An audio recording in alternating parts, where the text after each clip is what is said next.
दिल्ली में कई दिनों से चर्चा है कि दुनिया के सबसे प्रसिद्ध और देश के हर राज्य में एक मिसाल बनने वाले दिल्ली के शिक्षा मंत्री मनीष सिसोदिया जी की इतनी अच्छी इमेज होने के बावजूद लोग उनसे इतना प्यार करते हैं, इतनी सहानुभूति रखते हैं, इसके बावजूद भारतीय जनता पार्टी मनीष सिसोदिया जी को क्यों टारगेट बना रही है और क्या कारण है। एक के बाद एक एजेंसियों के बारे में पहले भारतीय जनता पार्टी के नेता प्रेस कॉन्फ्रेंस में धमकियां देते हैं, उनके प्रवक्ता टीवी डिबेट में लाइव सीबीआई और ईडी के नाम की धमकियां देते हैं, उनको डराया जाता है, फिर सीबीआई केस रजिस्टर करती है, केस रजिस्टर करने के अगले दिन 30 अफसर उनके घर पे छापा मारते हैं। पूरे दिन भारतीय जनता पार्टी के नेता, भारतीय जनता पार्टी के प्रवक्ता एक शिक्षा मंत्री के ऊपर इतना दबाव क्यों बना रहे हैं। भारतीय जनता पार्टी और प्रधानमंत्री कार्यालय क्या चाहता है। आज मैं आप लोगों के माध्यम से देश के लोगों को कुछ बताना चाहता हूं। मेरे प्यारे देशवासियों, भारतीय जनता पार्टी की केंद्र सरकार क्या चाहती है। केंद्र सरकार चाहती है महंगाई बढ़ती रहे, कोई विपक्ष का आदमी आवाज ना उठाए, बेरोजगार युवा सड़कों पे घूमते रहें, कोई विपक्ष से केजरीवाल उठ के प्रधानमंत्री जी से सवाल ना कर ले। डॉलर की हालत वो हो गई है कि रुपया इतना बुरा कभी इतिहास में नहीं गिरा, मगर दिल्ली के फाइनेंस मिनिस्टर मनीष सिसोदिया पलटकर केंद्र सरकार से दिल्ली की और देश की इकोनॉमी के बारे में कोई सवाल ना पूछ लें। मोदी जी के कॉरपोरेट मित्रों को 10 लाख करोड़ के एनपीए की राहत हो जाए मगर इस पे सवाल ना उठे, कॉरपोरेट टैक्स कम हो जाए मगर विपक्ष चुप रहे। तो ये किस मोडस ऑपरेंडी से भारतीय जनता पार्टी काम करती है, मैं आपको कुछ उदाहरण जो है देना चाहता हूं। और उसके सबसे बड़े उदाहरण हैं शुवेंदु अधिकारी, टीएमसी के नेता थे। भारतीय जनता पार्टी का पूरा कैंपेन शारदा चिट स्कैम और शुवेंदु अधिकारी के खिलाफ था और कई महीने तक ये जो है पूरा का पूरा नैरेटिव भारतीय जनता पार्टी का चला। जब भारतीय जनता पार्टी की केंद्र में सरकार आई तो सीबीआई ने उनके खिलाफ केस रजिस्टर किया, छापेमारी की। 2017 में उनके ऊपर prevention of money laundering act PMLA के अंदर भी केस रजिस्टर किया गया और ईडी ने छापेमारी की, इंटेरोगेशन हुई, फिर उन्होंने भारतीय जनता पार्टी ज्वाइन कर ली। और जब से उन्होंने भारतीय जनता पार्टी ज्वाइन कर ली, सारी की सारी इंटेरोगेशन, सारे के सारे उनके ऊपर आरोप अब खत्म हो गए हैं। अब शुवेंदु अधिकारी जो उस वक्त बंगाल के सबसे बड़े भ्रष्टाचारी थे, भारतीय जनता पार्टी कहती थी, मैं नहीं कह रहा, आज वो भारतीय जनता पार्टी के बंगाल के लीडर ऑफ अपोजिशन है। एक और उदाहरण देता हूं, हेमंत बिस्व शर्मा।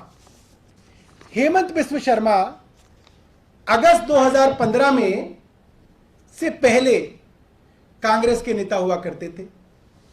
भारतीय जनता पार्टी ने असम में बाकायदा कैंपेन चलाया कई महीनों तक हेमंत बिस्व शर्मा के खिलाफ कि इन्होंने वाटर स्कैम के अंदर करोड़ों रुपए हड़प लिए हैं। भारतीय जनता पार्टी ने बाकायदा बुकलेट निकाली हेमंत बिस्व शर्मा के नाम पे कि इनसे बड़ा भ्रष्टाचारी कोई नहीं हो सकता, और पूरी कैंपेन हेमंत बिस्व शर्मा के खिलाफ थी। और यह मामला यहां तक बढ़ा कि अमेरिका की गवर्नमेंट ने भी इस मामले के अंदर केस दर्ज किया और अमेरिका की गवर्नमेंट ने भी यह कहा कि इसके अंदर किसी मंत्री को पैसे दिए गए हैं और भारतीय जनता पार्टी कहती थी कि वो मंत्री हेमंत बिस्व शर्मा हैं, और आज हेमंत बिस्व शर्मा असम में भारतीय जनता पार्टी के मुख्यमंत्री हैं। जिनके खिलाफ कैंपेन चलाया उनको आपने पार्टी ज्वाइन कराई और अब वो आपके यहां मुख्यमंत्री हैं। मुकुल रॉय 2017 में 3 नवंबर 2017 में उन्होंने भारतीय जनता पार्टी ज्वाइन की, और भारतीय जनता पार्टी ज्वाइन करने से पहले मुकुल रॉय बंगाल के सबसे बड़ा भ्रष्टाचारी हुआ करते थे। शारदा चिट स्कैम और नड़ादा स्कैम के अंदर सबसे बड़े आरोपी की तरह भारतीय जनता पार्टी ने इनके खिलाफ कैंपेन चलाया। इनके ऊपर मुकदमे किए गए। इनके और इनके साथ 12 टीएमसी के लोगों का स्टिंग भारतीय जनता पार्टी ने रिलीज किया और खूब प्रचारित किया, और उसके बाद भारतीय जनता पार्टी के अंदर ये शामिल हो गए। और जब ये शामिल हो गए तो इनके ऊपर सारी इन्वेस्टिगेशन, सारी की सारी जो कार्रवाई है वो ठंडे बस्ते में चली गई। भारतीय जनता पार्टी ने इनका नाम लेना भी बंद कर दिया। इसके बाद मैं उदाहरण दूंगा नारायण राणे, महाराष्ट्र के गद्दावर नेता नारायण राणे के ऊपर भारतीय जनता पार्टी ने आरोप लगाए, कैंपेन चलाया, मनी लॉन्ड्रिंग का केस ईडी ने दर्ज किया। उसके बाद इनके ऊपर एक जमीन घोटाले के अंदर बड़ा कैंपेन भारतीय जनता पार्टी ने चलाया, और फिर भारतीय जनता पार्टी के अंदर आ गए, और ये सारे मामले जो है ठंडे बस्ते के अंदर चले गए। इस तरीके के मेरे पास 3 दर्जन मामले हैं। क्या तो वो मुकुल राय हो, क्या वो सुखराम जी के बेटे अनिल शर्मा हो, जिनके खिलाफ फर्स्ट टेलीकॉम स्कैम में भारतीय जनता पार्टी ने कई सालों तक कैंपेन चलाया, चाहे वो पेमा खुंडू हो, जिनको आज अरुणाचल प्रदेश का मुख्यमंत्री बनाया हुआ है, उनके और उनके साथ कई साथियों के ऊपर भारतीय जनता पार्टी ने कैंपेन चलाया कि वहां के तत्कालीन मुख्यमंत्री ने जब सुसाइड किया था तो इनके बारे में कई बातें लिख के वो मरे थे, और इनके ऊपर कैंपेन चलाया। फिर ये भारतीय जनता पार्टी में शामिल हुए, और फिर भारतीय जनता पार्टी ने इनके बारे में कुछ भी कहना बंद कर दिया। इसके अलावा Baijayant Panda, money laundering, violation of foreign exchange management act के अंदर भारतीय जनता पार्टी ने इनके ऊपर आरोप लगाए। जब ये भारतीय जनता पार्टी के अंदर 2019 में शामिल हो गए तो जांच ठंडे बस्ते में चली गई। पुरुषोत्तम साबरिया, इनके ऊपर गुजरात के अंदर इरिगेशन स्कैम में पूरा का पूरा कैंपेन चलाया, मुकदमे किए, दबाव बनाया। 2019 में इन्होंने भारतीय जनता पार्टी ज्वाइन कर ली, सारी इन्वेस्टिगेशन ठंडे बस्ते में। शुभेंदु अधिकारी आपको बता चुका हूं, और इस तरीके से दर्जनों ऐसे बड़े बड़े नेता अलग अलग राज्यों में रहे हैं जिनके खिलाफ भारतीय जनता पार्टी की सेंट्रल लीडरशिप ने एक कैंपेन चलाया, ईडी और सीबीआई से मुकदमे दर्ज कराए, उनके घर और उनके साथियों पर छापे डलवाए, उनको बदनाम किया, और उसके बाद वो जब भारतीय जनता पार्टी में आ गए तो वो दूध से नहाकर भारतीय जनता पार्टी की वॉशिंग मशीन में धुलकर बिल्कुल साफ सुथरे बाहर निकले। ये आईना भारतीय जनता पार्टी को दिखाना जरूरी है, और देश के लोगों को ये जानना बहुत जरूरी है कि भारतीय जनता पार्टी किस तरीके से ऑपरेट करती है, अपने खिलाफ बोलने वालों के मुंह बंद कराने के लिए क्या करती है।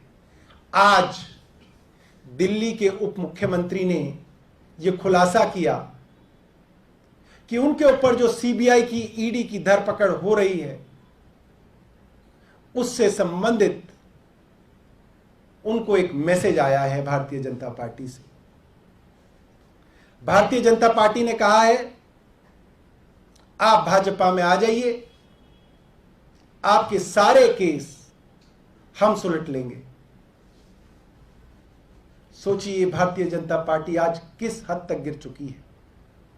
और मनीष सिसोदिया जी ने क्या कहा, मुझे लगता है जिन लोगों ने मनीष सिसोदिया के नाम का मजाक उड़ाया, उनके नाम के साथ जुड़े हुए सिसोदिया शब्द का मजाक उड़ाया, उनको भी ये बहुत बड़ा करारा जवाब है। मनीष जी ने बोला ये जो सिसोदिया लिखा हुआ है ना, ये महाराणा प्रताप के वंश से आया है शब्द। हम वो सिसोदिया हैं जो अपनी गर्दन दे सकते हैं मगर गद्दारी नहीं कर सकते।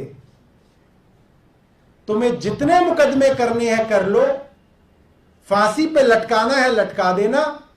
हम महाराणा प्रताप के राजपूत वंशज हैं, सर कटा देंगे मगर देश के दुश्मनों के साथ दोस्ती नहीं करेंगे, भ्रष्टाचारियों के साथ हाथ नहीं मिलाएंगे मनीष सिसोदिया। और आज इस पार्टी को, पूरी दिल्ली को मनीष सिसोदिया के ऊपर गर्व है। मुझे बहुत गर्व है इस प्रेस कॉन्फ्रेंस को करते हुए कि मनीष सिसोदिया जी को यहां तक कहा गया, बहुत कम लोग होंगे जो इतनी बड़ी चीज को ठुकरा सकें। उनको यह कहा गया कि हमारे पास दिल्ली के अंदर केजरीवाल के मुकाबले कोई चेहरा नहीं है। हमने कई चेहरे बदले, हर्षवर्धन लाए, मनोज तिवारी लाए, आदेश गुप्ता लाए, एक वो कौन थे वो जो मीटर वाले थे, उपाध्याय जी, सतीश उपाध्याय जी लाए, कई लोग लाए, कोई जम ही नहीं रहा। केजरीवाल के कद का कोई आदमी नहीं मिल रहा। आप भारतीय जनता पार्टी में आ जाइए, भारतीय जनता पार्टी का मुख्यमंत्री उम्मीदवार आपको बनाएंगे। आपकी अच्छी छवि है, लोग पसंद करते हैं, आपका बड़ा करियर है, आप आगे तक जा सकते हैं। उप मुख्यमंत्री जी ने कहा मैं महाराणा प्रताप का वंशज हूं। अरविंद केजरीवाल मेरे गुरु हैं, मेरे मुख्यमंत्री नहीं है, मेरे गुरु हैं। उनके साथ गद्दारी नहीं कर सकता। और मनीष सिसोदिया जी का सपना उन्होंने बताया कि मेरा सपना देश के हर बच्चे को अच्छी शिक्षा देना है। मेरा सपना मुख्यमंत्री बनने का सपना नहीं है। दोस्तों, आज देश को यह बताने की जरूरत है कि भारतीय जनता पार्टी किस हद तक गिर चुकी है, किस हद तक 2014 से अब तक कई दर्जन बड़े बड़े नेताओं को डरा धमकाकर ये चुप कराते हैं या अपनी तरफ लेते हैं। और आज इसका खुलासा हमारी पार्टी के उप मुख्यमंत्री मनीष सिसोदिया जी ने किया है। मुझे लगता है कि उन्होंने एक ट्वीट भी किया है जिसमें उन्होंने जानकारी दी है। आपके पास कोई प्रश्न हो तो आप प्रश्न पूछ सकते हैं। ये ऑफर किसने दिया? आधार क्या है सर? सबूत पेश करें आप। जो ऑफर आया बीजेपी, कब आया, किसके बाद, कैसे यकीन दिलाया आपके दावे पर? आपके पास तो यकीन करने के लिए बहुत सारे दावे हैं। हेमंत बिस्व शर्मा से लेकर मुकुल रॉय से लेकर मुकुल अधिकारी से लेकर पता नहीं इतनी लंबी लिस्ट है। आप पता करिए क्या तरीका है बीजेपी का, वही तरीका है। समय रहते हुए वो भी बताया जाएगा, वो भी वो बताएंगे, मगर तरीका वही है जो बाकी नेताओं के साथ जो तरीका है वो ही सेम मोडस ऑपरेंडी है, वो भी बताएंगे। ये मैंने नहीं पूछा कि उनसे कि आज हुआ है कल हुआ है, मगर ये मोडस ऑपरेंडी आज से नहीं चल रही है, 2014 से चल रही है। किसी के माध्यम से? भाटी जी आप बहुत पूछ चुके हैं, उन्हें पूछने दीजिए। क्या कोई कॉल आया है? ये मेरी बातचीत नहीं हुई है मनीष जी से, इसके बारे में और जानकारी देंगे, मगर सेम मॉडस ऑपरेंडी से, सेम तरीके से इस चीज को बढ़ाया जा रहा है। आपने तो एक आपने हिस्ट्री बता दी कि जी जी जी, लेकिन जो दावा मनीष सिसोदिया ने किया है उसके लिए तो कोई कॉल या मैसेज आना जरूरी है। बिल्कुल मनीष जी, बिल्कुल बिल्कुल। इस पूरी चर्चा के अंदर आगे भी आपको बताएंगे। पहली प्रेस कॉन्फ्रेंस नहीं है दोस्तों, अभी तो कई प्रेस वार्ता करेंगे इसके ऊपर। पूरी जो पोल है भारतीय जनता पार्टी की वो खोली जाएगी। और ये सवाल भारतीय जनता पार्टी से जरूर पूछना मेरे दोस्तों कि ऐसा क्या हो जाता है कि जिसके खिलाफ भारतीय जनता पार्टी कैंपेन चलाती है, और आज तो सारी एजेंसीज भी भारतीय जनता पार्टी के अधीन है, जब वो आदमी भारतीय जनता पार्टी के अंदर आ जाता है तो सारे केस ठंडे बस्ते के अंदर चले जाते हैं, सारी इन्वेस्टिगेशन खत्म हो जाती है, सारी कैंपेन बंद हो जाती है। कितने विधायकों को साथ लाने का प्रस्ताव? अब ये डिटेल जो है मुझे नहीं है, बट विधायक अगर आपको सरकार बनानी है, ये मेरा सिर्फ अपना आकलन है, 8 तो उनके पास है, 36 के लिए उनको 36 -8। दूसरा सर, क्या सीबीआई रेड के बाद ऐसा प्रस्ताव आया सिसोदिया जी के पास? असल में क्या वो प्लेन में चढ़ गए, तो मेरी इस बारे में पूरी बात नहीं हुई है, वो गुजरात पहुंच रहे हैं, मगर ये मोडस ऑपरेंडी सेम है। नहीं तो अगर इतना बड़ा कोई ऑफर है तो फिर बीजेपी के उस नेता को एक्सपोज करने में आम आदमी कर तो दिया, आज हमने पूरा एक्सपोज कर दिया, सब करेंगे धीरे धीरे, सब करेंगे। हम तो आपको कह रहे हैं ना, भारतीय जनता पार्टी से पूछिए आप कि आपने इतनी बड़ी कैंपेन चलाई हेमंत बिस्व शर्मा के खिलाफ, क्या हुआ? सारे केस खत्म क्यों हो गए? मुकुल रॉय के पास क्या हुआ? शुभेंदु अधिकारी का क्या हुआ? इन सब का क्यों ऐसा हुआ कि सीबीआई ईडी जो स्वतंत्र है, इंडिपेंडेंट है, अपने हिसाब से काम करती है, जैसे ही कोई भ्रष्टाचारी जिसके ऊपर आरोप भारतीय जनता पार्टी ने लगाया, वो भारतीय जनता पार्टी में आते हैं और सारा का सारा मामला ठंडा हो जाता है। ऑफिशियली क्या ये चीज आम आदमी पार्टी राइट। आपने कहा कि पॉपुलैरिटी बढ़ रही है आम आदमी पार्टी की, इसलिए ऐसा हो रहा है, लेकिन क्या इन सब से एलिगेशन जो सीरियस लगाए गए हैं क्या वो कम हो जाते हैं, कम आ सकते हैं उस चीज को? क्या नहीं, एलिगेशन तो पहले दिन से ही नॉन सीरियस है। एक भी एलिगेशन ऐसा नहीं है जिसके अंदर कोई आपने बताया हो कि साहब ऐसा हो गया। जो भी 2-3 एलिगेशन है, सारे के सारे प्रोसेस के अंदर है, सारे की सारी वो चीजें हैं जो भारतीय जनता पार्टी का रेलवे मिनिस्ट्री करती आई है, भारतीय जनता पार्टी की एमसीडी करती आई है। कोरोना में लॉकडाउन के समय कंसेशन इन्होंने भी दिए, आम आदमी पार्टी की सरकार ने भी दिए, तो इसमें भ्रष्टाचार कहां से आ गया? मतलब आप छोटे मोटे प्रोसेस की रेगुलरिटी को पॉइंट आउट कर सकते हो कहीं पे, मगर आप ये कहो कि इसके अंदर हजारों करोड़ का भ्रष्टाचार हो गया, वो तो है नहीं। अगर ये पॉलिसी किसी तरीके से फेल की गई और किसी को करोड़ों का फायदा पहुंचाया गया, तो वो उस वक्त के एलजी ने किया, उन्होंने पॉलिसी को हां करके एन मौके पे उसको पलटा है। सर, भाजपा आम आदमी पार्टी के ऐसे ही सभी लीडर को क्यों टारगेट कर रही है जो पार्टी में 1, 2, 3, 4, 5 का हैसियत रखता है? देखिए, हर जगह उन्होंने ऐसे ही किया है। असम के अंदर उन्होंने हेमंत बिस्व शर्मा को टारगेट किया, जिनको नॉर्थ ईस्ट का अमित शाह माना जाता था, बहुत बड़े नेता थे। टीएमसी के मुकुल रॉय और ये अधिकारी शुभेंदु अधिकारी, ये बहुत बड़े कद के नेता थे, ठीक है। अब आप ये कहेंगे कि ममता बनर्जी कोई ना आ जाएंगी उनकी पार्टी में, नंबर 2, नंबर 3 उसी को टारगेट किया जाता है और उसी के ऊपर पूरा दबाव बना के कोशिश की जाती है कि हमारी पार्टी का खाता तो खुले। ये मोडस ऑपरेंडी है। अभी आपने कहा कि दूसरा कार्ड जो है वो पूर्व एलजी है, तो गड़बड़ियां क्या उन्होंने की है आपकी जांच उनके खिलाफ? किनके खिलाफ हो? अभी पूर्व एलजी का खिलाफ आपने कहा कि देखिए, जांच की शुरुआत ही सीबीआई को एलजी साहब के उस फैसले से करनी चाहिए जिसके अंदर पहले उन्होंने कहा कि दिल्ली के 100% एरिया के अंदर इतनी दुकानें खुलेंगी, और बाद में उसमें उन्होंने 40% एरिया हटा दिया और बोला कि बाकी 60 में खुलेंगी। उससे जिन भी ठेकेदारों ने, जिन भी लाइसेंसीज ने अपनी बिड डाली थी, वो लोग हाईकोर्ट गए, करीब आधा दर्जन पिटीशन हाईकोर्ट ने डिसाइड किए। हाईकोर्ट का आदेश हुआ सरकार को कि आप इनके पैसे वापस कीजिए। सरकार को 30% फीस वापस करनी पड़ी और पॉलिसी के अंदर सरकार के रेवेन्यू के अंदर घटना जो है वो शुरू हो गया। ये सब मैटर ऑफ रिकॉर्ड है, हाई कोर्ट के अंदर ये चीजें डिसाइडेड है।